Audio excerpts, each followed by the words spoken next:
are coffee filters. Don't disregard your coffee filters, go and paint on them.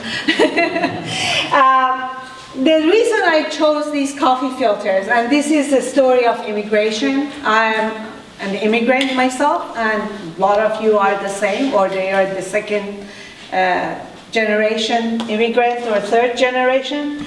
And this is the story of immigration. And you see women in all of them, and the strength of women, when you immigrate, you rely mostly on the mother or the grandmother to hold the family together. And they are the ones who protect you. And this has been in my family as well. And I'm sure everybody has good stories.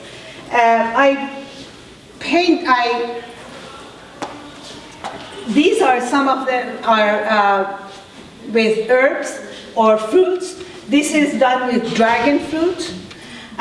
These are done with herbs and turmeric. This is turmeric and coffee. This is pomegranate, dragon fruit, coffee, and turmeric, and spinach and parsley. And the reason I use those is also when you smell something, you remember, oh, my grandmother used to cook this, or my mother used to bake these. And the smell is part of our memory. Also, the reason I put it on coffee filter is what you do with coffee filter. You put the bitter grounds of coffee in the filter, you pour hot water on it, and out comes a delicious liquid. Something that soothes you and brings joy to you, and you look forward to it every morning, and you sit there and you can relax. And the same thing with mothers. They go through so much, especially when they are immigrating from one place to the other. And in general, mothers take so much on their shoulder and trying to juggle everything. And they go through so much hardship. But out comes the love and kindness and somebody that when you are in hard times, those are the only people who can hold you and hug you and give you comfort.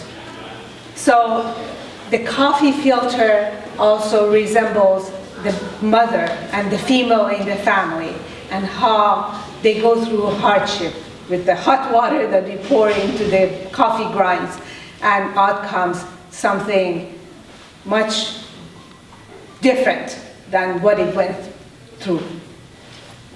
So these are also packing paper, something we discard, but the packing paper has a meaning that you pack usually your most precious things, your crystals, things that you want to make sure that they are safe to send from one place to the other.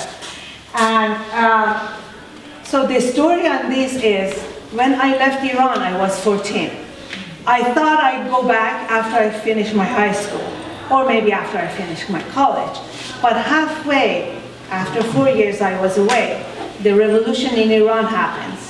And I didn't have any chance of going, because they were imprisoning the Baha'is, they were torturing them, they were killing them, and they were taking all their belongings, houses, and the same with us.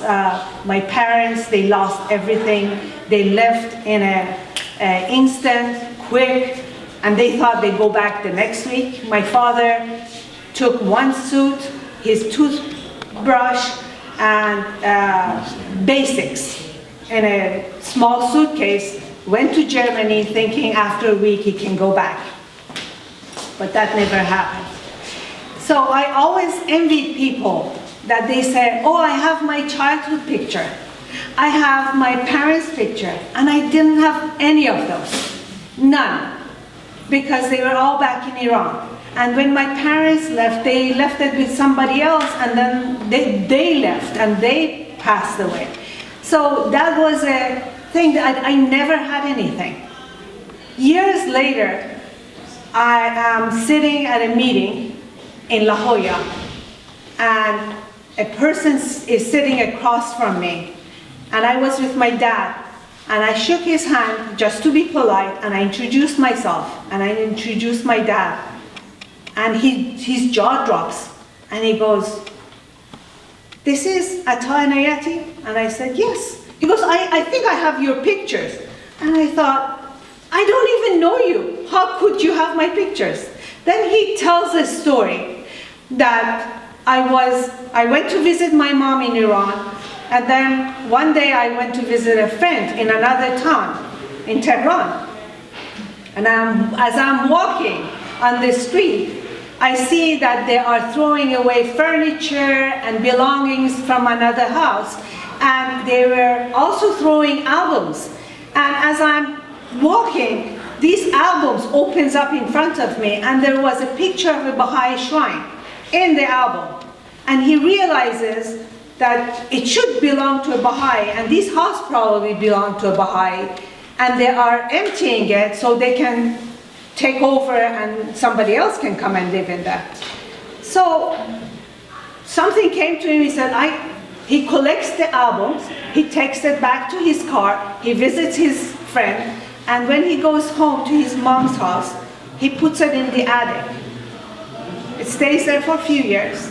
He comes here, he goes back a few years later to visit his mom, and mom says, can you help me clean this? So he tries to clean, and he picks up one of the albums, and a picture drops. And it was a full picture of my grandfather, folded in half.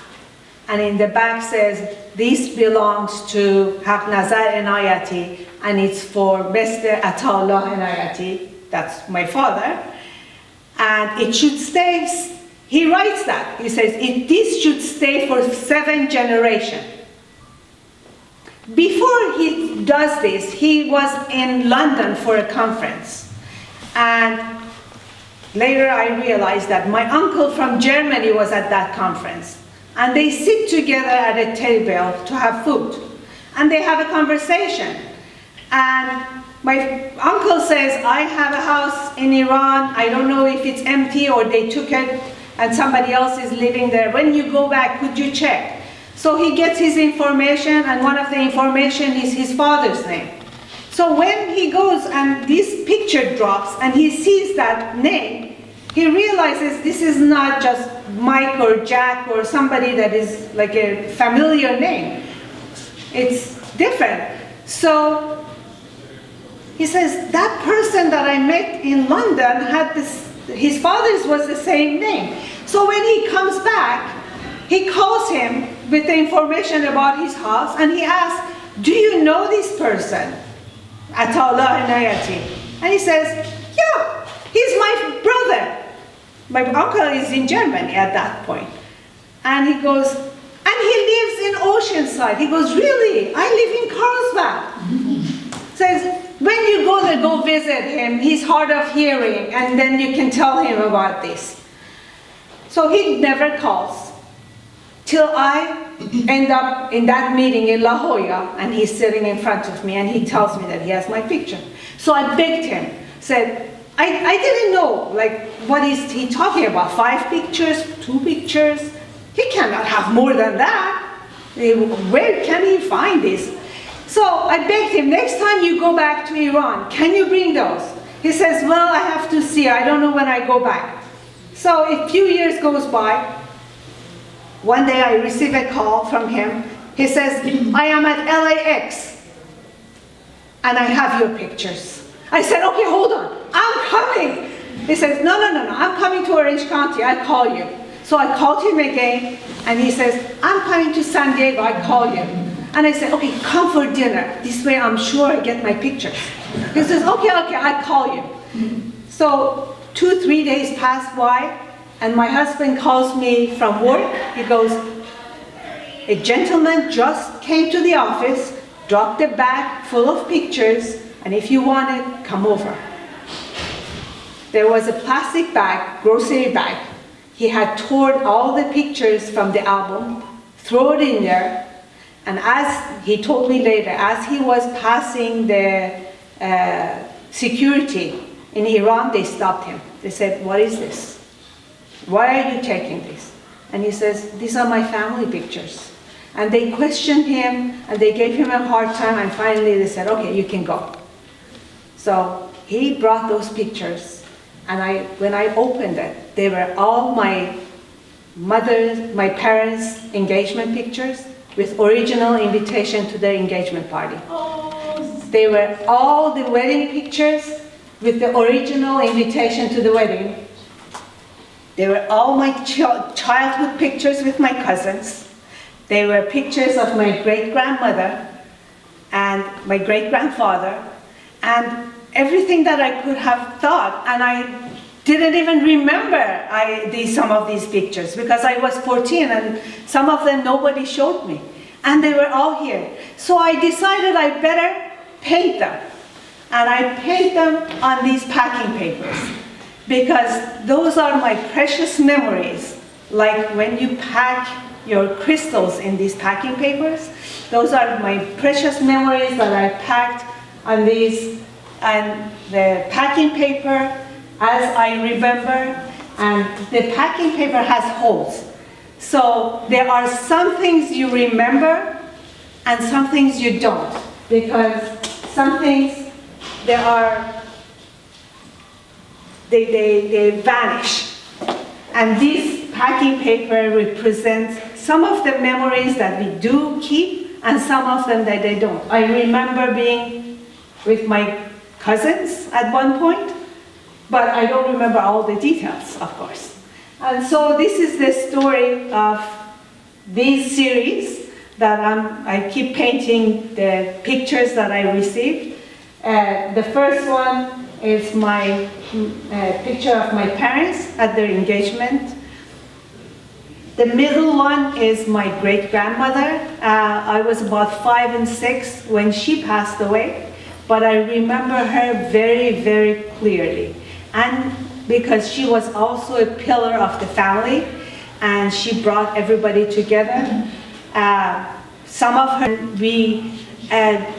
it feels like they are my first cousins because of her and the love she brought into the family. And this is a picture of me. You have to guess which is me, which one is me, and my cousins. And there are others that I painted, but we didn't have a space here. Any questions?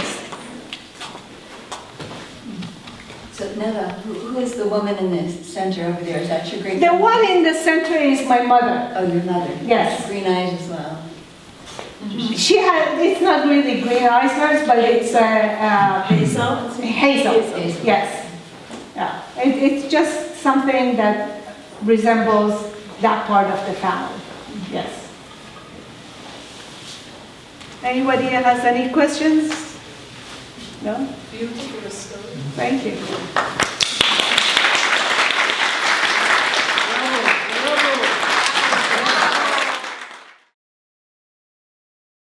Called Arsenal. I'm Carrie, Minikel, the artist for these pieces, and they were really, this series started at the 2016 election, right around that time, and it's an ongoing series, and I kind of felt like it was timely for them to come out again and be shown again. They're entitled Arsenal, so I see them as weapons, but I also see them as functioning somewhere between tool, toy, and sculpture, and weapon. This piece was the first one I made, and this is an homage to my grandmother, because I started making these pieces kind of out of a feeling of immediacy and desperation in my studio. I literally went in my studio and just used what I had, cut apart some old gardening tools and combined them with other things that I had in the studio, and learned later after pounding nails in this object and making this weapon just out of how I was feeling at the time that my grandmother used to do that when she was angry. She would go out in the garage and just pound nails into a piece of wood because that's really all she could do, living in the structure she lived in and the time she lived in. So I think this is kind of also, that's kind of my personal connection to the evolution of expressing anger, and so me personally also learning how to feel anger, how to deal with it, how to express it, how to use it. So I kind of did this one and then just kept going and started collecting stories from women and other people who felt sort of repressed or the effects of things that were going on in the world and wanted to feel their power in some way or have their anger kind of externalized for them. So some of these are for specific people or for specific situations. I did make one that's not here for my niece who had really, really short hair and played soccer super, super well and often was mistaken as a boy. And she had to deal with navigating, gendered bathrooms and stuff like that. So I made her a tiny one that was her size and kind of just to be a symbol of support for her and a way for her to kind of feel and externalize her power, and it kind of served as a reminder for her. So, yep, that's kind of it in a nutshell, but do you guys have any questions about meaning, process, anything else? I have a question. Mm-hmm. These are found objects, or you have planted them? So it's a little bit of both. It's a dance between planning and seeing what I have on hand, and then being inspired by things that I find. Like I started running out of materials in my studio, so I would start going to garage sales and things. And sometimes I would see a gardening tool or some tool that I wouldn't even know what it was for, but I really liked the form, so I would take it home and cut it apart and recombine it with something else I had at home. So yeah, it's a back and forth. Yeah. Were you inspired by any historical figures? Because you have like some what to me looks like axe blades. Oh, like this? No, that one. Nobody in particular, just kind of I guess at the time I was reading the Rebel Girls series to my daughter, which is like all the amazing women through history that have, defied odds and been the first in their fields and done amazing things. So I think, having that soup kind of in my mind really helped, but these aren't dedicated to any historical figures individually. Yeah. When you said they're all each for somebody specific, what do you mean by that? So some of them are for specific people. Reflecting on someone's story that they've shared with me, or making one for someone that I know is in a certain situation, or someone that is going through something, or even their aesthetics, or so sometimes I'll work with somebody in mind. Yeah. Yeah. Your process of dealing with anger after creating these tools, where are you at now? Good question. It's a process. I feel like I'm maybe a little bit more comfortable with even like talking about it and understanding that my position and the way I grew up with how I viewed anger was very specific and culturally influenced, and not everybody's experience. So I think that in itself has been a huge step for me, but I'm still getting to the point where I can understand what is constructive anger, what is destructive anger, how does anger play a role in positive change, all of that is stuff that I'm still really exploring. Can I ask a question back here? I don't know if you already addressed it. Do you imagine using these? Yes, I imagine. That's all I do is I imagine it. Okay. Or so have you used? I haven't used them. Are they functional? Do they serve the purpose? At least in your imagination. Yes, it's all imagined, but with sculpture and making like 3D things, there's a connection to the body. So there's always like a tactile feeling, or the weight of how does it feel to hold it. Can it hold together when it's used lightly or gone through the motions of using it? But so there is that kind of imagined and tactile exploration, but I never want anyone to get hurt by any of these. So yeah. Do you have like a weapon of choice. So let's say you're expressing anger from a loss. Would you pick a different weapon than you would expressing frustration because you live in a shoe with 30 children? I'm just saying, as an example, like what would you... You mean from what's here? I think Do you that... think they express different emotions of anger? You know what I'm saying? Yeah, different kinds of anger, different scenarios, yeah. And so that's kind of where the people and making things for certain people came from. I think for me, exploring how different situations or kinds of anger would feel.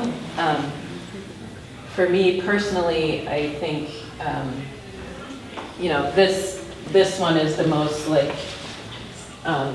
maybe indistinguished, like rage kind of thing, like your first reaction to, for me, you know, just things that were happening in 2016 and kind of a disbelief, feeling of disbelief, powerlessness, but not wanting to settle for that, and feeling somewhat unguided in my, this energy that was building up in me. So that's kind of where this one is, I guess, in my psyche. And there are other ones, like I imagine wanting to keep someone at bay if it's longer or taller. I think about, you know, something with an individual where you're trying to just not have them enter and get any closer. There are some that, you know, are a little bit less defined and a little bit more curious. And I like kind of that ambiguity, that feeling of some of them have decorative elements that aren't serving just as a functional element. So I think that's also an interesting way to have it enter into like the psychological or imaginative realm. But yes, I think that's a great question, and they do have different functions for different, kinds of anger scenarios for sure. Thank you. Yeah. Okay, Mark. The pineapple is very strong. Oh, yeah. The club, yeah.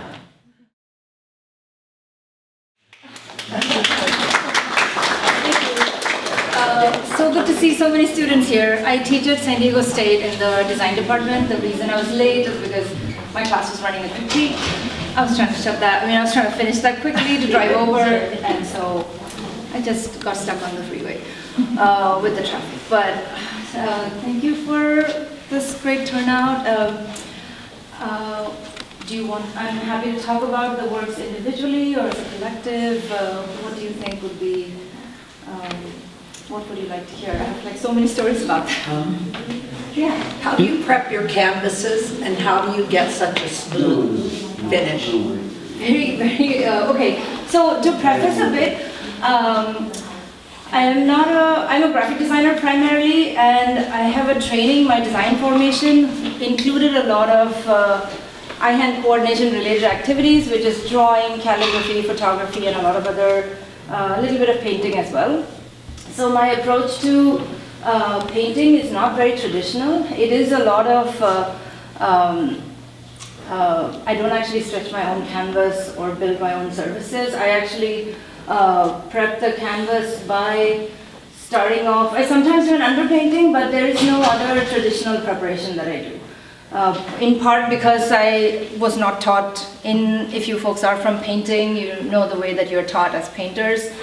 Graphic designers, we are taught slightly differently. This program that I did teach us a lot more drawing focused. So which is why there's a lot of drawing in my work. I'm using drawing as a fundamental. For me, painting is an extension of drawing. Painting is an extension of typography for me.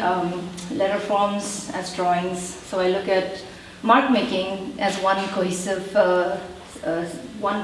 whole. And the overarching themes in my work are about, as you can tell from the 3 actual faces on it, it is about representation. It is about seeing myself or people like me on the canvas, but also looking at traditions of portraiture. I did do my undergrad and graduate degree, part of it in France, and so did something about training or learning to look at art and learning to appreciate art and understanding composition in artworks and seeing the history of European art, and then putting myself in those positions has always been at the sort of forefront of how I'm making paintings. It is about inserting myself into a Eurocentric tradition of portraiture, just to sort of think about the different point of view, if I'm on the canvas. And then the pieces here take on the two bookended pieces are in the tradition of like portraiture of someone posing, or the traditional seated portrait. I am exploring textile and obfuscation as his way of talking about exoticism and fetishizing, or different the POV, changing the POV on that, but again using textile as a way to sort of put a layer on it, or mask it, or actually use it to talk about sense of identity and belonging. The eyes on it obviously are much bigger than what would be on the figure space if it were to be. So I do have them as a sort of looking at the viewer while you look at the piece back and forth. I do think of there is a pop culture reference in there. I am a person of the 90s with a great love for MTV and pop culture. So this is where I am bringing in, in the topic of the show and this concept of like doing things differently, right? I'm a graphic designer who's painting, but I'm also someone who brings pop culture references into, quote unquote fine art or like art appreciation. Because I feel like all culture that makes people happy should have a right to exist and a right to be on a wall and appreciated in a certain way. So I did reference Buddhist paintings, but as a kid of the 90s growing up watching the music videos of Enigma, it's a big thing when I was a kid. Maybe like nobody in the audience knows this, but I've seen one person doing it. It's a very 90s MTV Southeast Asian reference. Any fans of BTS here? The band BTS here? Oh my god, okay. My people. So this is another thing, right? There's, like if I say any fans of classical jazz or something, right? The way we like, as designers or artists, the way we bring in, Metallica or any other kind of music into, and I think all of those are great. I'm thinking my idea is that when we say like fans of BTS or fans of pop culture, you're expecting this like certain sort of sense of, people hesitate to mention that because they are portrayed a certain way, they are misunderstood a certain way, they're thought of a certain way. I do enjoy the music a lot, I'm a huge fan, but this piece is about, something about the relationship of your identity and how you can be a complex person that embraces many different things that may be traditionally appreciated by others, may be questioned by others, may not be, but this piece is really about one of the very few pieces which has a self-portrait of mine where the face is not, face is pretty neutral and the face is bordering on possibly happy, and really the full face exists without, otherwise a lot of my drawings or a lot of my pieces include anthropomorphic pieces of succulents and humans and mixed together. This is one of the few where the face is out. Just talking about reaching a point where you are embracing joy, are embracing all of the different parts of things that make you happy. And fans of BTS, I don't know if you want to take your time to go through it, there are some hands around the piece here. You will see some hands of people that you know. But this is again a detail that's in there to talk about the fan-artist connection of this, not really present because it's drawn in silver ink, it is barely there. Majority of the piece is visible other content that is firmly on the canvas. Just talking about this relationship you have as an artist yourself, watching other artists who you admire, who you don't really intend to meet, but whose message you find really empowering and freeing. And so, the fact that that could be in your work, and talk about sense of identity and sense of self-worth and joy, just joyfulness. So that's the three pieces here. Yeah, if you have any questions, I'm happy to answer more. One more question. These women whose faces are covered, this is not a political statement? Not in the way, no, not really in the way that we traditionally expect that to be. I'm thinking of it as the way that, we are usually doing portraits to see the face, right? And there are two portraits where we don't see the face, So my idea was to explore this like hiding and showing and hiding. The eyes are there, but the eyes are looking back at you. So it's not really political in any way. It's for me, it's the idea of the relationship of textile to identity, textile to protection, textile to the choice of wanting to be seen or not. Got it. Yeah. Thank you. Question. Of course. So in these three paintings, I see a lot of culture you have encrypted, like so far the textiles. They totally, relate to the culture. Yeah, absolutely. From the roots. Absolutely. So you exhibited them here. Absolutely. So yeah. that's your and I am thinking about, That's your absolutely. inspiration, that you are having textiles. 100%, 100%. Yes. There is like no way to be Indian and not be related to textiles, or it's just but also the other side stories. I am a co-founder of a textile cooperative out of southern India. We've been doing this for 18 years now. My co-founder was supposed to come, but is also held up. But there is a deep connection that my work has with textiles in other ways, in terms of rural artisanal co-ops. What can be done to impact their work through good design? So as a graphic designer, this is where the overlap is. But textiles make their way in there in my work with this democratic idea that threads are inherently very weak, but you weave them together to make super strong textiles. And so I think of that as a metaphor for how we as a community come together to be stronger than the sum of our parts. Yeah. So it may have fallen under their question. I might have missed it, but what's the purpose behind the choice between like the covered face and then like the open like shirt? Yeah. The choice of thinking of expecting a portrait to be an exotic, so-called exotic. I call it exotic within quotes because of just Eurocentric approach to painting. But the expectation of that piece to be a portrait of someone, and then to actually be staring at the textile that is completely wrapped around their head instead, and not the portrait, because the person chooses to veil or unveil from that perspective, from that point of view. Thank you, I appreciate it. Yeah, of course, yeah. Great. I have a question in relation to the middle piece. Yeah. So your two side pieces have, you mentioned have that like observation back and forth, right? Sure. What, if you were to extrapolate like another layer on your middle piece, what would that be?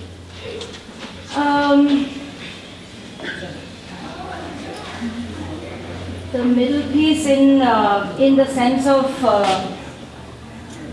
it would be in sort of these two pieces. I think of them as more discreet, or they are like hiding themselves. They are holding their identity in, but the middle piece is louder and bolder. The sari is literally red.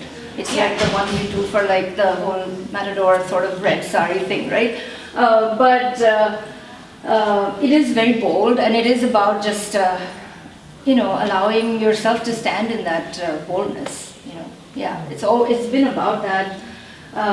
My BTS people in the crowd know what I'm talking about, but it's just generally about that being very comfortable in allowing yourself, your identity, the different parts of your identity to allow you to exist happily. To not be sort of thinking about perception of others, which determines a lot of our, my piece is definitely has always been about sense of perception, and that is exactly what interests me about branding and graphic design. At least that's how it ties it in for me, because branding is perception. It doesn't have, depending on how you perceive it. We can do the same with the way we make work and make people perceive certain aspirations. The brilliant curator just walked in. I've been in here. Dinah Poellnitz is here. Hi. Hi. Beside the meaning of this painting of beautiful. At the same time, I have a question about the technical part. Because you said you are not a painter, you don't do a lot of painting. But I'm amazed of the proportion of the head, the whole head that is so well done, and also the folding and so how many hours you spend on, especially on magenta color? It's amazing how everything is so. Thank you. I will say that to all the people who make work for a long hour thing. It depends on how good your playlist is. You can be in the zone, but it's also just constantly looking more, right? Like the painting is just about looking. Graphic design is about looking. I tell that to our students, just about typography, and just it is. But I do enjoy it. It's just vastly. It's very mathematical or very scientific in terms of how colors work next to each other. I enjoy that aspect, but I also enjoy realism a lot because realism allows you to do surrealism, and so you get to build more stories that way. So I highly encourage you folks to try surrealism. It's wildly fun. I have a question. I was just wondering, in order to create the paintings, did you actually physically have to wrap somebody's head and photograph them? Oh, absolutely. Yeah, absolutely. Absolutely. Also, one of the practical reasons why I am in my work often is because I am the most available person to me when I'm making work. But also my work is about me because I really don't know what goes on inside the head of another person.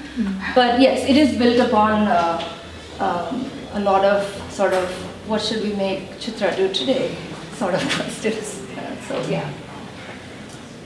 Is that you then, that was wrapped? Yeah. It is, it's not, I don't see my identity in there as a conversation beyond the skin tone that you see on the shoulders, but for the most part my work is portraiture, but self-portrait based as a way to talk about things that I feel, obviously, but also to address, community conversations. Yeah. Yeah. Very successful. Jerrie, Well done. Jerrie's Very here well done. too. Oh, okay. Another artist here. Yeah. Jerrie?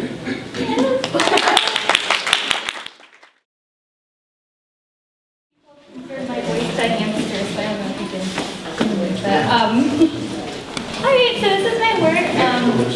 Like Carrie, I also make weapons out of ceramic. Well, my work is ceramic.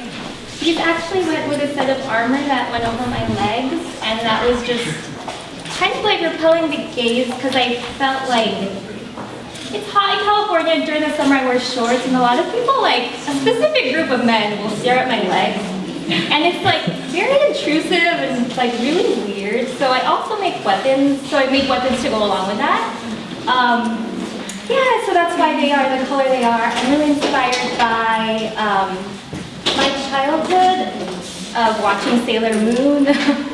I'm sorry, I'm shaking, but Sailor Moon really informed my sense of femininity and just kind of that transformation, the magical girl transformation is really important to me. Kind of becoming something bigger than you are, and so that was really important to me and just stuck with me for a really long time. I used pearls as a spice just because I thought I love chicken feet, and I think that it's a really interesting thing to just include the interplay between kind of this really aggressive type of weapon and also this softness. So that's pretty much what I do with ceramic, and everyone has talked about before, a lot of my work talks about anger, validating my own anger, and I'm a really angry person. A lot of people scoff when I say that, but it's really true. I have a lot of anger in me and you know what? I'm a hater at heart, so I don't think I'm ever going to let go of this anger, and I know that some people might think it's not productive, but to me, it's kind of what drives me, and a lot of my anger is centered around my own identity and kind of being denied the knowledge of my identity. So I'm Filipino, and I didn't find out about Filipino-American history or Filipino history until maybe my last year of college, my last semester actually, and it was a class on Filipino-American, so it was an elective class. And I had to pay to take this course, you know, and it's just like really, it was just really traumatic kind of to find out about my life that way, but I'm really grateful for that class because it also connected me to my family history, and like my mom, she's here, filming me right now, very proud mother, and she's my biggest supporter, but yeah, she was quite a badass in her youth. She was, you know, fighting fascism during the Marcos regime, and just doing like these crazy things, and here I am kind of just like making these changes, but yeah, just learning about that, and my work is about commemorating my family, but also recognizing there's a lot of loss, not just for like the family history that I don't know, and like Neda was talking about with the pictures, like a lot of our family pictures are gone, and that's because of like the typhoons and stuff. That's all been erased, so I don't have a lot of these references to go back to. And like when I asked my mom, oh, like our family, where are they from? She's like, we've always been in Bicol. And even like with my dad, our photographs aren't very comprehensive history, so it's kind of me imagining what my ancestors wore, what they ate, what they, yeah, just everything about them. It's kind of like this myth of homeland, and I don't really feel like I have access to a lot of it, but it's just like filling in the blanks, and sometimes these blanks are a fantasy, and even like the reality that I do know with memory, those are like secondhand memories. That's why the piece over there, it's called Secondhand Memories, because it's just thinking or realizing that even the stories I'm told, it's already coming through a filter of my family, and maybe those are idealized, and also comparing that to my own experience in the Philippines and how it feels like everything's attacking me when I'm there. Like the sun's really harsh, I'm sweating all the time, and like the bugs are eating you alive, and I just feel so American when I go there, and I can't speak the language, so there's that shame too, and just everything about that, and then questioning like, oh, am I even Filipino? Because like I don't like know all these things, but it's also recognizing that guilt is not helpful to anyone, especially me. You know, I can't let the colonizers win again, so I'm just always really, yeah, just, I'm gonna stay angry about all this stuff that's happened in history, and I'm gonna let that propel me to make work about my own anger and how I feel about my culture, and trying to go back in time. But I'm really grateful that ceramics has led me back to my history, and I'm just, yeah, that's what I do. And I wish I was more, I don't know, like, everyone had such a great talk and stuff, but I'm kind of just like everywhere. But yeah, if you have any questions, when you're doing the work, is it cathartic to you, where it's kind of a relief and a stress release? Oh yes, for sure. Someone asked me though, like, do you, like, is it fun to do this? And sometimes I'm like, no, sometimes it just has to come out.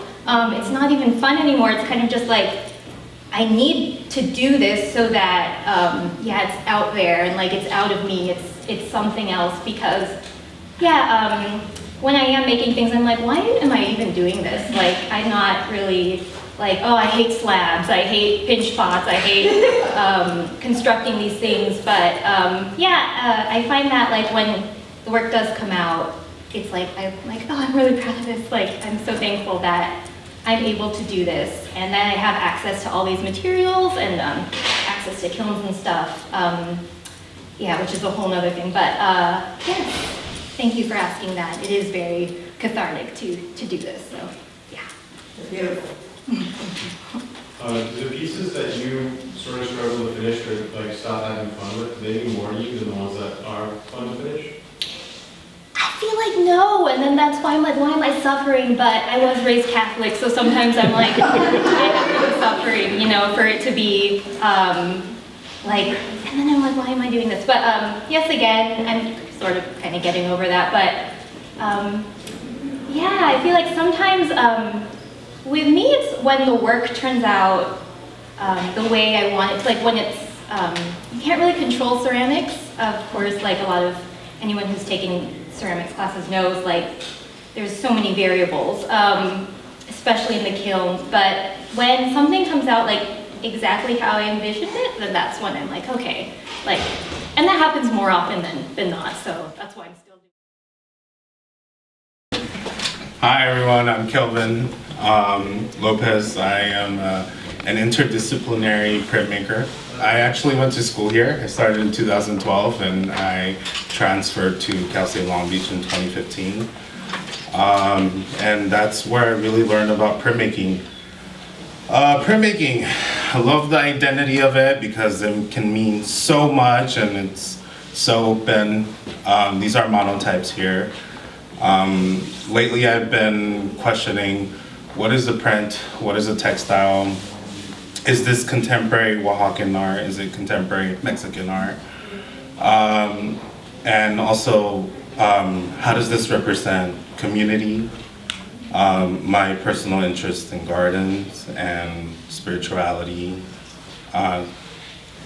cosmology, and a bunch of other things. And for me, these prints also hold a lot of personal meaning, like cultural identity.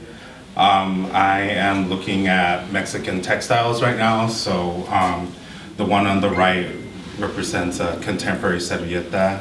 Servilletas are used in a lot of Mexican communities to keep tortillas warm or bread warm, and also like, wrap them and put them in a basket and send them to your neighbor's house or to your family. I like that sense of community, so I wanted to bring that into my art practice, and how can I reproduce a print that makes, in a way, sense of print, but also brings those notions of community like the original format does. And in each print, I make it a priority to incorporate colors and plants, and also the textiles. So with the servilleta, I collaborate with my aunts. They do the crochet work because I think it's important to not just represent my culture in that way by having family work with the work, but also just the cultural meaning behind it and how it's handed down traditionally. And I really enjoy bringing my family as part of my work, and it's seen in that way. So the pieces on the left, I'm looking at the serape blankets. So these are monotypes, and I'm drawing from those linear horizontal marks on the serapes, and I really like how they blend on the blend roll when working on the monotypes. It lends itself to also mimic that same horizontal patterns and layering of the flora. And when I think about blankets, I just think about warmth, and I try to also represent that in the work. Yeah, I didn't really prepare much to talk about, so I guess I'll open it to questions. I think I'm better in that way, answering them. Yeah. Are the plants you chose angel's trumpet? Yeah, they're brugmansias. So I use them a lot in my imagery. I call them my spirit flower. I grow them a lot. If you know me, I have like them in pots all over my place, and these are, or when I'm out and about on a walk with my dogs, I like pick them and I bring them to the studio and I print them. So it's pretty fun. Do you want to talk a bit more about the process with monotype and how it differs from other types of printing? Yeah, so traditionally printmaking is so graphic, and a lot of the times it's tied down by a matrix. So with monotypes, it allows for a very painterly process of printmaking. It also allows me to use it in ways that I'd like without being restrained to. Well, I guess the press is the real only restraint because I printed these here at the print studio because we have a really large press here, or they have, I feel like I still have some attachment to this place. They have a very large press here, and then the smaller works I printed at my now, where I work at the Athenaeum Art Center in the print studio. And so a smaller press, but those are the real constraints, but I don't let that really limit, where I want this work to go. And, but monotypes, the one thing about monotype is that it's a one, right? Mono one. And difference from monoprints, the flowers, they were printed on a collograph block. Collograph is a different form of monotype printmaking where you construct the matrix. So I'm all about taking the matrix and making it my own. Materials are very important to me, and that along with everything else that I use in my work is very important. Anyone else? I have a question. Are the flowers real, or I can't really tell, or did you cut them out? So I use real flowers when I'm printing, and sometimes they catch ink and I print them again until they're destroyed. So they were collograph blocks, and I adhered the flowers onto a collograph block. So then I inked it, printed it, and I didn't like the way the print looked like, but then I put them on this piece because I thought it'd be great to represent those flowers with them. Yeah. But the two processes is sort of opposite, right? Yes. Like, one is like more like a collage in a way, and the other is like naked painting. Yes. The right side. Yes, exactly. Is it a Viscosity print that you use? Yeah, it's a gradient roll. Yeah, it's a color gradient. Yeah. Can you talk about this piece and your layering process, and then what it's like to work with your aunt, and like, is she doing crocheting and Yeah. exchange? Yeah, sure. So with this one, it's a ghost of, so it's gone through the press 3 times. So initially I start by inking a sheet of plexi, and then I put the flora on top of it, run that under the press, and then Monotype allows for a second printing, which is called ghost printing. And so with the ghost printing, I flip the flowers over, or the flora, and it has already captured some ink, and then I rearrange it on the matrix, and then I run the print. So that's this is the ghost print, and you can see the marks that the flora leaves. So in a way, it's almost like nature's collaborating with me as well. And then once that dries, I grabbed a second Monotype plexiglass, inked that, and then I put the angel's trumpets on top, and that's what blocked. The angel's trumpet blocked the ink, and you can see through the second layer, and that's why I call this one floral portal. Because it invites the viewer to look inside and through the flowers to the other flora, and I love the textures that derive from use of the flower. And then for my aunt crochet's work, so I pitch them the idea. I show them how I've worked with this, and this all started post grad school when I was in Oaxaca for 2 months with family, because that's where my family's from. I was printing in Oaxaca City, and then I would take public transportation 4 hours north to like some far town from the city, and where my family's from. And I would just stay there. I was surrounded by nature, and I was working on my stuff in my office. I was like, what are you doing? And then I tried to explain to her, and she understood it enough, into which she then did the crochet borders to mimic what the servilleta looks like.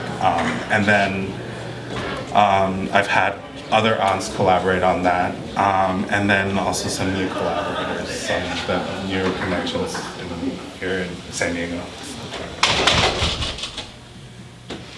Anyone else? Yeah? Sorry, one more question about the Angels Trumpet. So what do they mean to you? So like, why did you decide to put them in your painting? So they're prints, yeah. It's all right. As I mentioned earlier, they're my spirit flower. That to me means it's, so for example, someone decides what their spirit animal is because of how often this animal appears to them or something, right? I don't know, I just assume that. But so for me, like the Angel's Trumpet, it was kind of more like, it kept appearing in moments of stress or anxiety, and it was almost like something that would tell me that everything's gonna be fine, everything's gonna be all right. And that started when I was in grad school. I went to Rhode Island School of Design, and that is so far from here. So I was away from all my friends, from my family, and really my culture. I felt like everything was gray over there and dull, no offense to anyone from New England. But that's why I moved back here post-grad school. But anyway, while I was there, the grad program director, who works similarly with gardens and printmaking, gifted me a large Angel's Trumpet tree. And it was so hard to take care of. Like it needed a lot of water, a lot of nutrients and light, and I noticed that as much as love and care the Angel's Trumpet tree needed, I need that same amount of care. So I, like keeping these things alive, therefore I am alive. Yeah, that's awesome. Yeah. Thank you.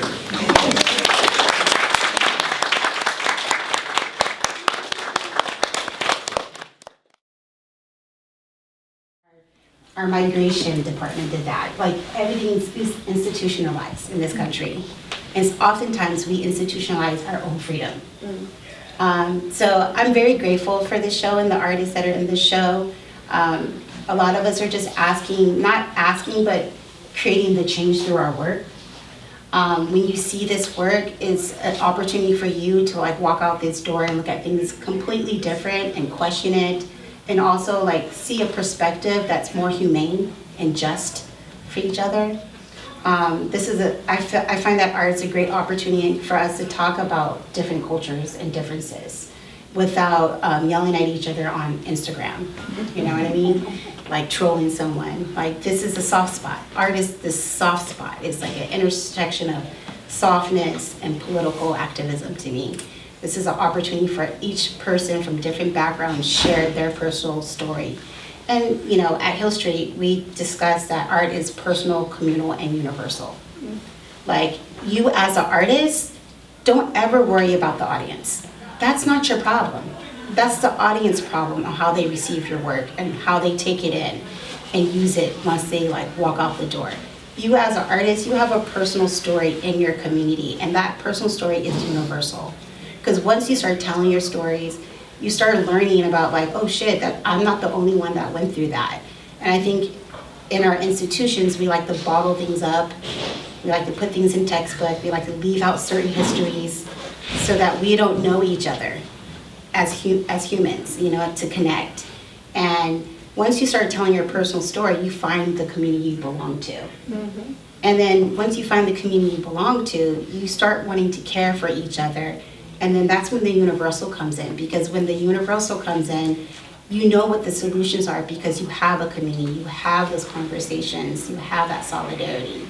Art has always been a tool, a language for me for that. So every artist in here is they're reclaiming, they're destroying, they're rebuilding, they're uplifting histories, they're questioning the institution, Just Peace, he's not here, but he's questioning where does all this media and memory, where does it go? And it just goes into the void. And we get to decide when we get to use those memories.